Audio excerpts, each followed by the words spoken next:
هذا أقدم جواز، عمره الآن 47 سنة لكنه شغال.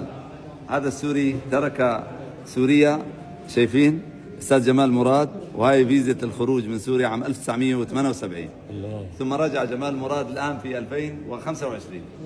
الحمد لله على سلامتك. شلون هالجواز هذا؟ قرب لو سمحت. شلون هالجواز هذا يعني شغال للحين؟ شفت انه كانه هن جددوا لك بالسفاره السوريه في النمسا، صح؟ نعم.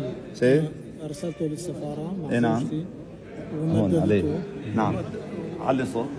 علي بس صوتك. ارسلته للسفاره مع زوجتي. نعم. ودخلت لعند القنصلة. إيه؟ وحطت لها الختم بدون اي سؤال وجواب.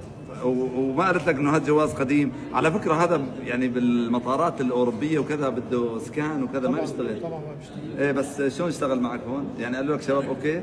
رحت شيء على شي دوله ثانيه غير سوريا؟ لا من وقتها لا قطر. رحت قطر. راح فيها على هذا على قطر؟ مو دخلتوا عن طريق قطر طبعا. دخلتوا عن طريق قطر ثم ما شاء الله. وشغال الجواز هلا. ما شاء الله. بس 1978 انت معناتها اقدم واحد بيدخل مطار دمشق الدولي، صح؟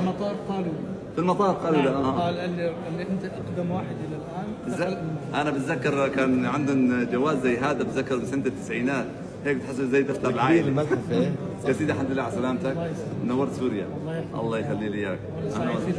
الله يخليك يا استاذ جمال. انت ابن الميدان، ليست الميدان مآدم وقبوات بل رجوله وبطولات.